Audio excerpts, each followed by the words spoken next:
Si Mia na dating anak ng isang mayaman at kilalang negosyante ay makikitang may sakit at naghihirap. Biglang dumating sina Winston at Sarah na dating mga kaklase niya.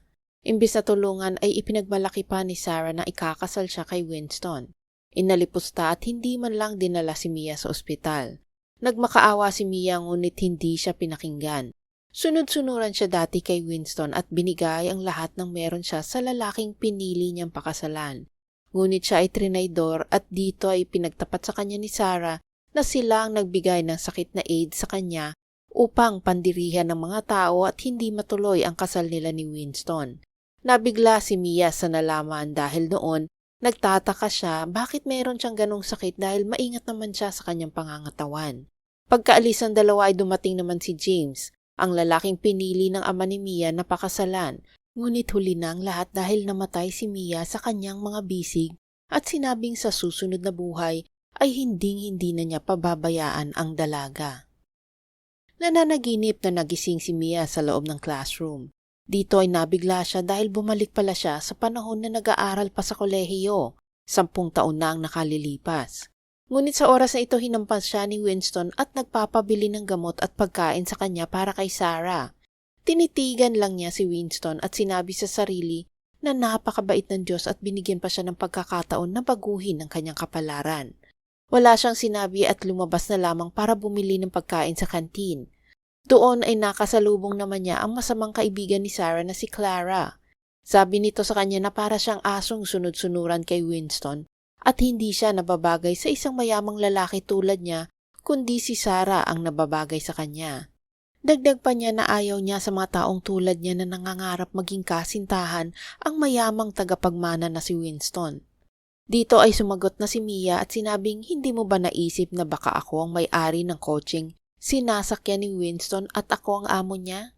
Hindi naniwala ang kaklase sa kanya at sinabi na lamang na gawin na niya ang inuutos ni Winston. Dito napagtanto ni Mia na ipinagkakalat pala ni Winston na isa lamang siyang katulong at si Winston naman ay nagpapanggap na anak ng isa sa pinakamayaman sa lugar nila. Ngunit ang totoo anak lang siya ng driver ni Mia. Pero sabi niya sa sarili ay lalabas din ang katotohanan sa tamang panahon. Pagdating ni Winston sa classroom nakita niyang kinain na ni Mia ang pinabibilin niyang pagkain at nagalit ito. Sagot naman ni Mia na may karapatan siyang kainin ito dahil siyang bumili nito. At lalo naman nagalit si Winston nang malaman na wala ang gamot na pinabibili. Sagot naman ni Mia na bakit siyang bibili, hindi naman niya ito kaano-ano. Kinumpronta ni Mia si Winston at tinanong kung bakit pinagkakalat niya na siya ay kasambahay lamang niya. Sabi naman ni Winston na tumigil na siya dahil kung hindi ay hindi na ito papansinin. Dagdag pa ni Winston na huwag siyang sasabay sa kotse mamaya at magbas na lang pauwi. Nang uwian, sumakay agad si Mia sa kotse niya. Nakita ito ng mga masasamang kaklase at sinabing makapal ang mukha ni Mia na sumakay sa magarang sasakyan ni Winston. Isa lamang daw siyang anak ng driver at walang karapatan, kaya't dapat itong masisante. Inutusan na ni Mia ang driver umalis, ngunit sumagot ang driver na antayin na muna ang anak niyang si Winston.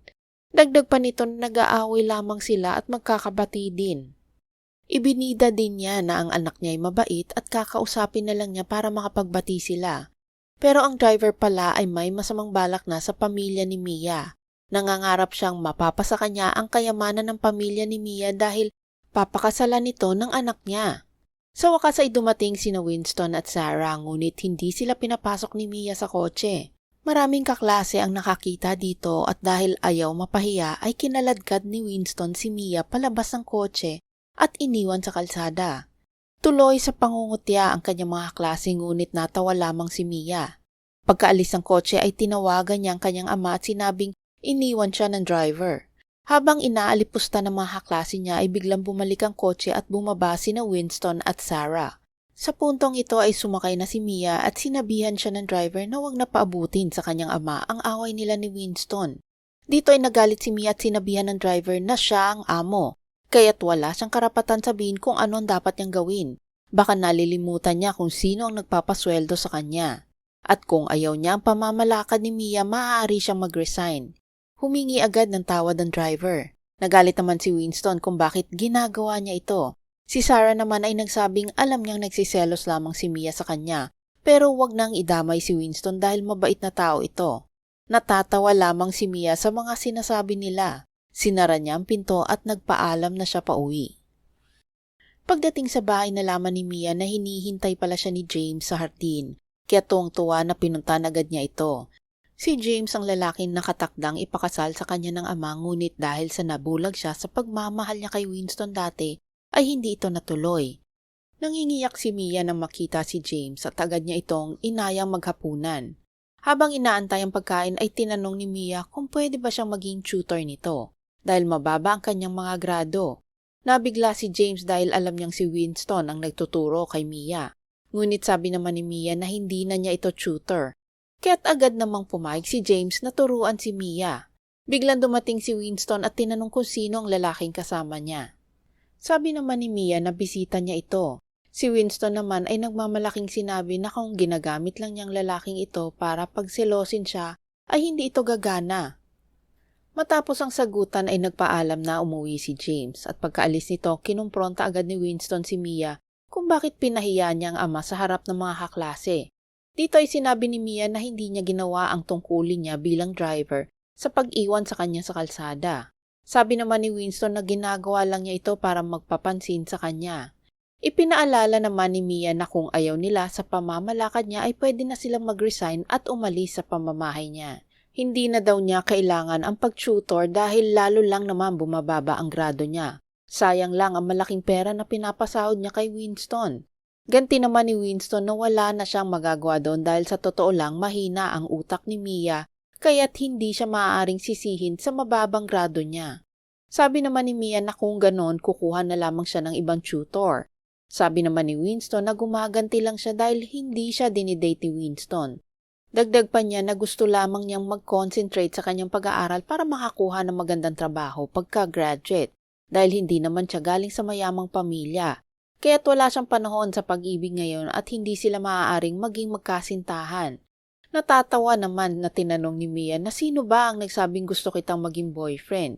Hindi naniniwala si Winston sa puntong ito pero binalaan niya si Mia na kapag pinabalik niya si James sa bahay ay hindi na ito papansinin.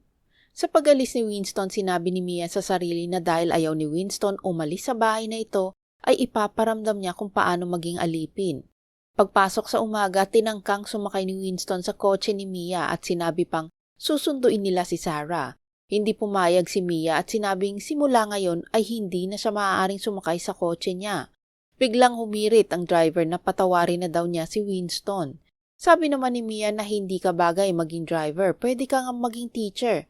Bakit di mo subukan mag-apply ng trabaho sa eskwelahan para maging teacher?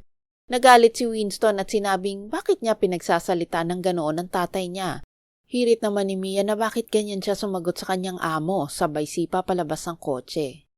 Pagdating sa school ay kinukutya na naman siya ni Clara at sinabing bakit ang yabang niyang umasta. Anak lamang siya ng driver.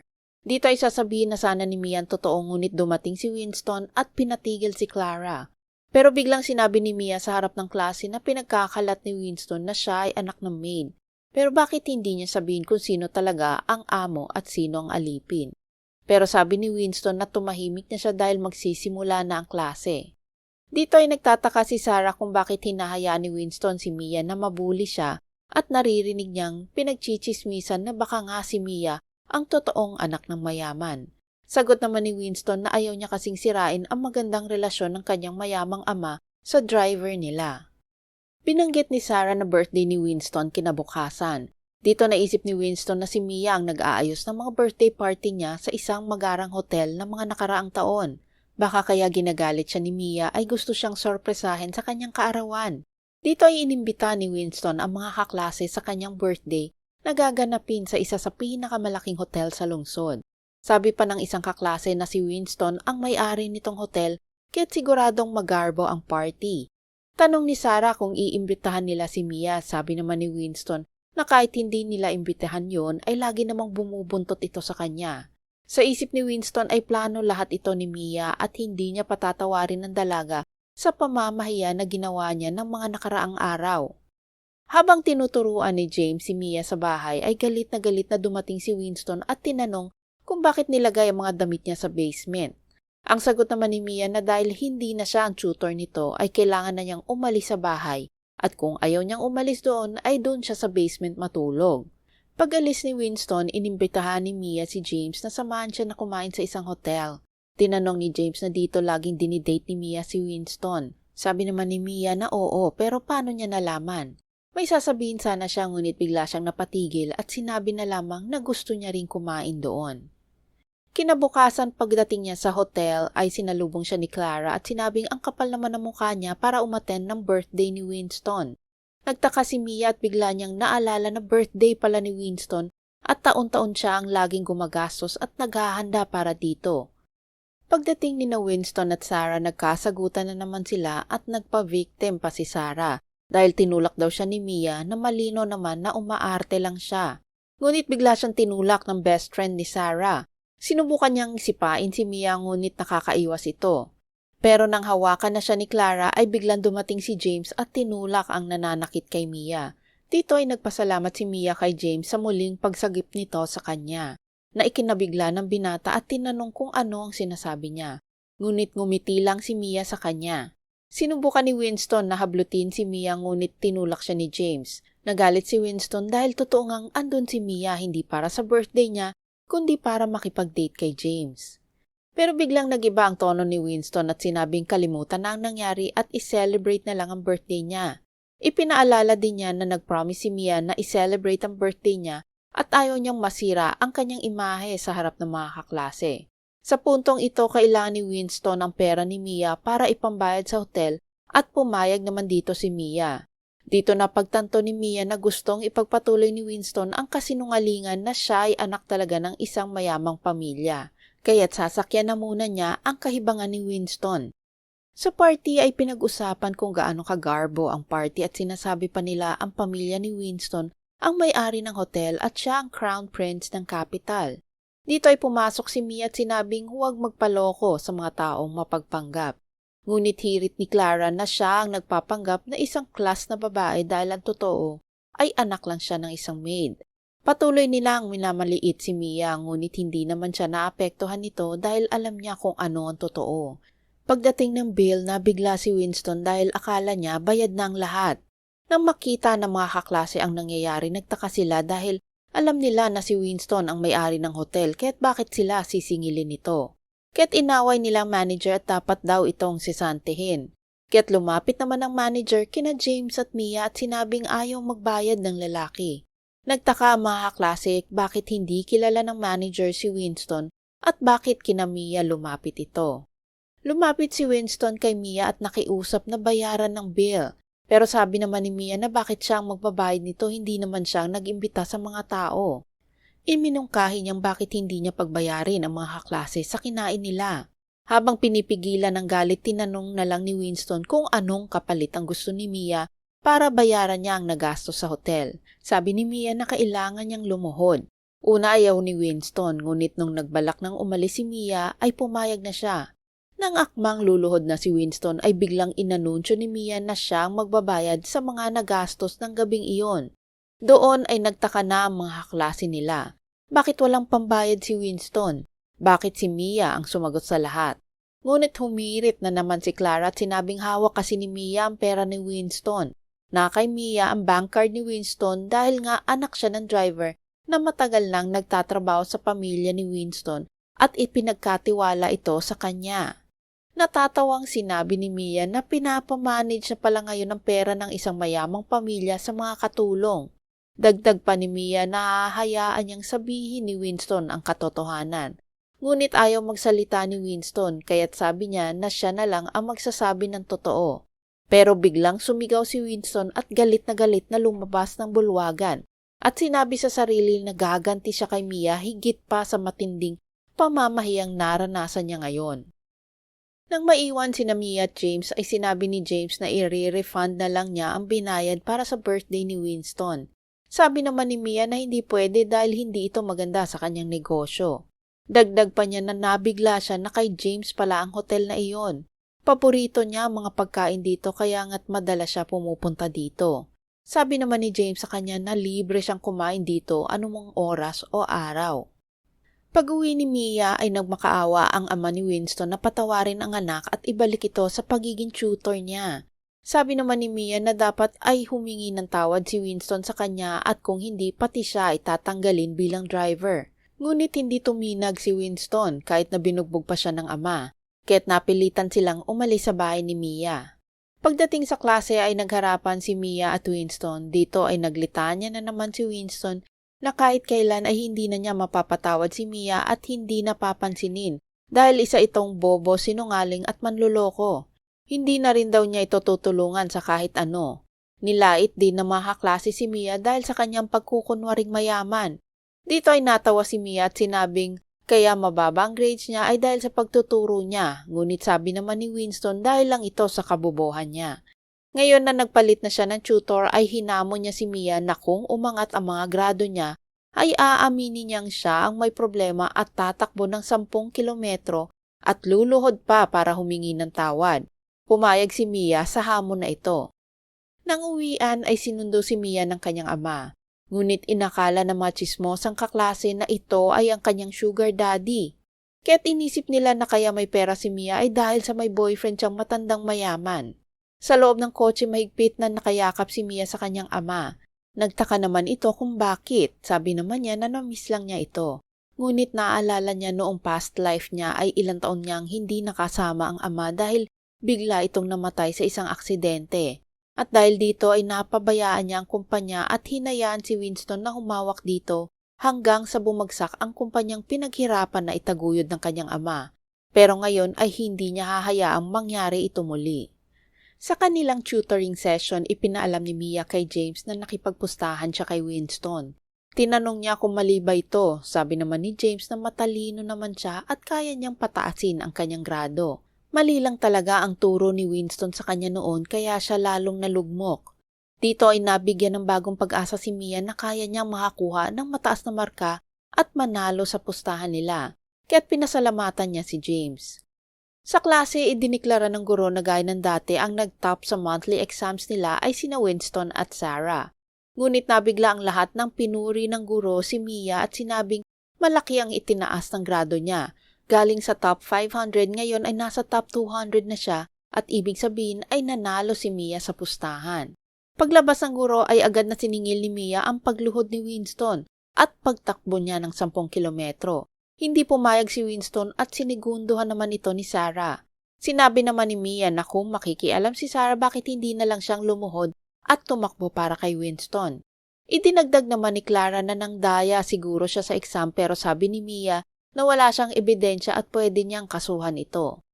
Dahil dito ay inireport ni Clara si Mia sa guro dahil sa pandaraya sa exam. Kinumpronta siya ng guro na may nag-report sa kanya kaya't ipapaulit sa kanya ang exam.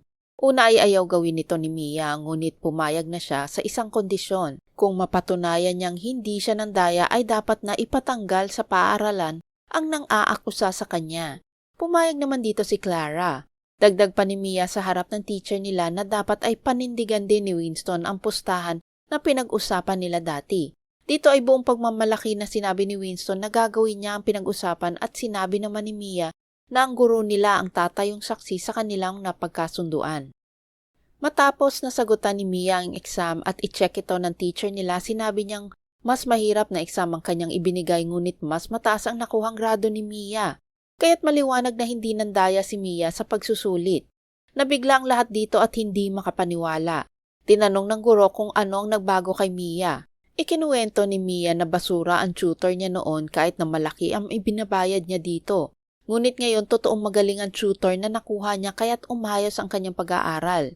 Hinarap ni Mia si Clara at sinabing kailan siya magda-drop out. Ngunit ipinagtanggol siya ni Sarah at sinabing patawarin na lamang si Clara. Ito ay ginawa lang niya para sa kapakanan din niya dahil ayaw niyang mapariwara si Mia. Ngunit sagot ni Mia na dahil nag-aalala siya para kay Clara bakit hindi na lang siya ang mag-drop out. Pero kinumpronta siya ni Mia at sinabing bakit ka ba nagkukunwaring mabait? Pero huwag siyang mag-alala dahil malapit nang lumabas ang katotohanan. Hinarap naman niya si Clara at sinabing kung ayaw niya mag-drop out, dapat ay tumakbo na lang siya ng 20 kilometers. At habang ginagawa ito ay mag-sorry at isigaw na hindi nandaya si Mia. Biglang tumayo si Winston at sinabing sumusobra na si Mia. Bigla siyang sinipa ni Mia at sinabing kailangan na rin niyang gawin ang pinag-usapan nila. Lumapit ang teacher at sinabing huwag naman umabot sa sakitan, ngunit sabi ni Mia na kung hindi nila gagawin ang napagkasunduan ay aabot ito sa korte. Agad naman na sinabi ni Winston at Clara na gagawin na nila ang parusa sa kanila. Sabi naman ni Sarah na kawawa naman si Clara, kaya't sabi ni Mia, bakit hindi mo tulungan ang kaibigan mo at tumakbo ng 10 kilometro para sa kanya? Biglang nag-inarting may sakit si Sarah at sinabing mahina siya at hindi niya kaya itong gawin. Habang tumatakbo ay hinimatay si Clara. Sa ospital ay sinabi niyang hindi na niya kayang tumakbo. Ngunit binanggit ni Mia na sabi ng doktor na malakas naman ang kanyang pangangatawan, kulang lamang sa ehersisyo. At kung hindi niya tatapusin ang 20 kilometers ay kailangan niyang mag-drop out sa paaralan nila. Kaya't sabi ni Clara na itutuloy na niya ang pagtakbo. Pag-alis ni Mia ay nag-usap ang dalawa at sinabi ni Clara na hindi na niya kayang talunin si Mia. Pero tiniyak ni Sarah na kaya nilang pabagsakin si Mia sa pamamagitan ng pagkalat na siya ay may sugar daddy para masira ang pagkatao nito. Dagdag pa ni Sarah na sa susunod na linggo habang ginaganap ang kanilang awarding ceremony ay ilalabas nila ang mga larawan ni Mia kasama ang kanyang matandang kasintahan dahil dadalo ang principal at bagong direktor ng paaralan at siguradong mapapaalis at masisira si Mia. Sa isang tennis tournament, 2 universities ang maglalaban. Si Winston ang maglalaro para sa paaralan ni Mia at si James naman ang representante ng paaralan niya na isa palang heartthrob sa kanilang university na kahit sina Sarah at Clara ay nabighani kay James. Doon ay makikita ang suporta ni Mia kay James at si James naman ay panay ang titig kay Mia na kinainisa ni Winston. Pero sa loob-loob ni Sarah ay sinabi niyang kaya niyang agawin si James kay Mia at mawawala din ang ngiti niya sa mukha. Sa laro ay natalo ni James si Winston at malayo ang naging agwat ng laban. Gaya ng dati, inaalipusta na naman nila si Mia at sinabing imposibleng magkagusto si James sa kanya. Ngunit sa oras na iyon ay lumapit si James kay Mia at naglambing na kinakiligan naman ng mga estudyanteng nakakita sa kanila. Pero hindi pa rin ito pinalampas ng 2 inggiterang palaka at sinabing pasensya na at ginugulo siya ni Mia at halatang naghahabol ito sa kanya gaya ng ginawa niya noon kay Winston. Ngunit natawa si James dito at sinabing sa totoo lang, siya talaga ang naghahabol kay Mia. Nabigla si Sarah sa pahayag na ito at tinanong siya ni Clara kung bakit niya magugustuhan ang isang babaeng may sugar daddy. Bigla siyang sinampal ni James at sinabing huwag niyang sisiraan ang babaeng mahal niya. Depensa naman ni Winston na totoo naman na ginulo at naghabol sa kanya si Mia at saksi dito ang mga kaklase nila. Ngunit hirit ni Mia na noon iyon dahil nabulag siya. Ngunit ngayon nagising na siya sa katotohanan. Tanong naman ni Winston paano kung bigyan niya ng pagkakataon si Mia na maging girlfriend niya. Natawa si Mia sa sinabi ni Winston at hindi man lang niya binigyan ng kahihiyan ang long-time girlfriend niya na si Sarah sa mga pahayag niya. Dito ay nagalit si Sarah at nag-walk out. Hinabol ni Winston si Sarah at nagsorry. Nasabi lang daw niya yon para pahiyain si Mia. Sabi ni Sarah na ang galing ni Mia dahil may sugar daddy na siya, may manliligaw pa siyang gwapo tulad ni James.